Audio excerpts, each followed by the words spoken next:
இனிய உறவுகளுக்கு அன்பான வணக்கம். நல்லா இருக்கீங்களா?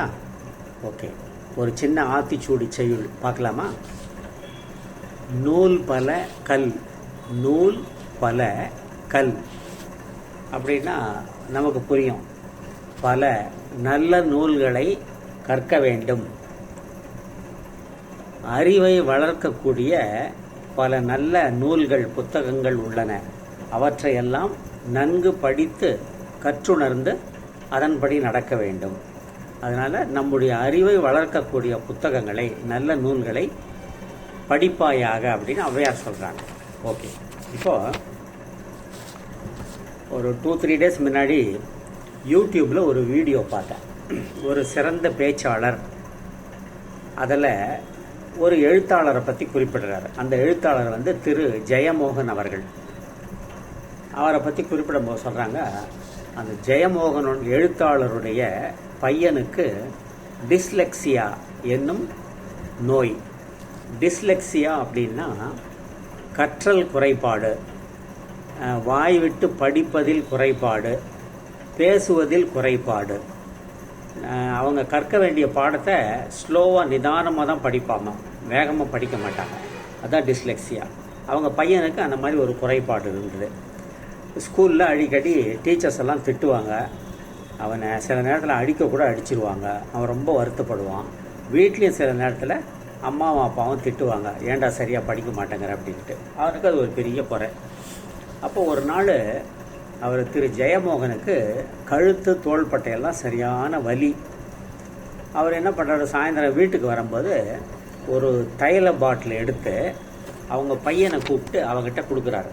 இந்தப்பா, எனக்கு கழுத்து வலிக்குது, நீ கொஞ்சம் தடவி விடுறியா அப்படின்னு. அவன், ஏன்பா அம்மா கிட்ட சொன்னால் அவங்க தடவுவாங்களே, நல்லா செய்வாங்களேன்னு சொல்கிறான்.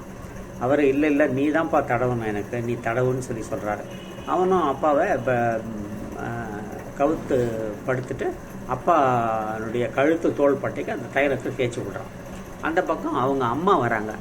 அவங்க, ஏங்க என்கிட்ட சொன்னால் நான் இதை செய்ய மாட்டேனா, ஏன் அவனை போய் கஷ்டப்படுத்துறீங்க, அவன் சரியாக தேய்க்க மாட்டானேன்னு சொல்லி சொல்கிறாங்க.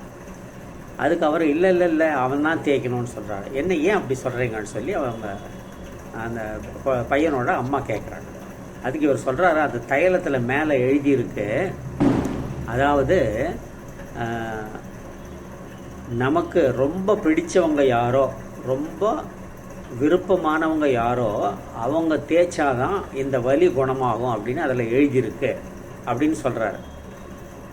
அதை கேட்ட உடனே அந்த பையன் கண்ணிலேருந்து கண்ணீர் துளி 2 துளி அவங்க அப்பா முதுகு மேலே உழுது. அப்பா தெரிஞ்சுக்கிட்டாரு பையன் கண்ணில் கண்ணீர் விடுறான்னு. அவர் திரும்பி, ஏண்டா என்ன ஆச்சுன்னு கேட்குறாரு. அவன், அப்பா நிஜமாவே என்ன உங்களுக்கு ரொம்ப பிடிக்குமாப்பா அப்படின்னு கேட்குறான். ஆமாண்டா கண்ணா, உன்னை எனக்கு ரொம்ப பிடிக்கும். ஸ்கூலில் டீச்சர்ஸ் எல்லாம் திட்டுறாங்கன்னு நீ ரொம்ப வருத்தப்படுற. அது அவங்க திட்டுறாங்கன்னு தெரிஞ்சாவே எனக்கு ரொம்ப கஷ்டமாக, ரொம்ப சங்கடமாக இருக்குப்பா அப்படின்னு சொல்லி சொல்கிறாரு. நான் என்ன செய்யணும்ப்பான்னு சொல்லி பையன் கேட்குறான். நீ ஒன்றும் இல்லை, நான் உன்னை திட்டமாட்டேன். நீ மார்க்கு குறைவாக வாங்கினா கூட நான் ஒன்றும் சொல்ல மாட்டேன், திட்டமாட்டேன். உனக்கு என்ன வேணும், உனக்கு என்ன தேவை அப்படின்றது உனக்கு நல்லா தெரியும்.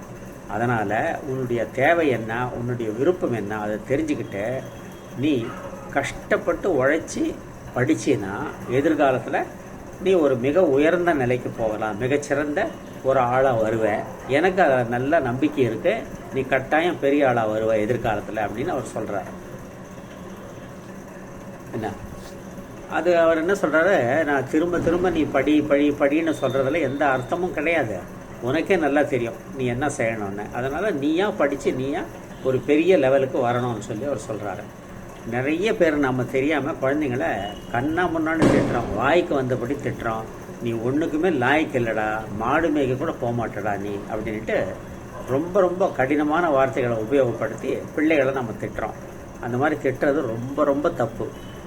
பிள்ளைகள்கிட்ட அன்பாக தனிவாக தான் நம்ம பேசணும். உங்களுக்கு என்ன பிரச்சனை சொல்லு, நான் அந்த பிரச்சனையை தீர்த்து வைக்கிறேன். என்ன வேணும் சொல்லு, நான் அதை வாங்கி கொடுக்குறேன். நீ நல்லா படிக்கணும். படிப்பு ஒன்று தான் நம்ம வாழ்க்கை தரத்தை உயர்த்தக்கூடியது. அதனால் நீ கட்டாயம் நல்லபடியாக படிக்கணும்னு சொல்லி நல்ல விதமாக அவங்களுக்கு சொல்லி வழிகாட்டணும் நாம். இதுதான் நான் யூடியூப்பில் கேட்ட அந்த செய்தி. இது எனக்கு ரொம்ப பிடிச்சிருந்தது. அதனால் உங்கள்கிட்ட நான் பகிர்ந்துக்கினேன். கேட்டதுக்கு நன்றி, வணக்கம். இந்த லிங்க் பிடிச்சிருந்தா லைக் பண்ணுங்கள், ஃப்ரெண்ட்ஸுக்கு ரிலேட்டிவ்ஸ்க்கு ஷேர் பண்ணுங்கள். தினமும் காலையில் படுக்கையிலிருந்து எழுந்த உடனே இதை தவறாமல் கூறுங்கள். ஏரி, குளம், கிணறு, ஆறு எல்லாம் நிரம்பி வழிய மாறி அளவாய் பொழிக, மக்கள் வளமாய் வாழ்க. வாழ்க வையகம், வாழ்க வையகம், வாழ்க வளமுடன். ஜெய்ஹிந்த்.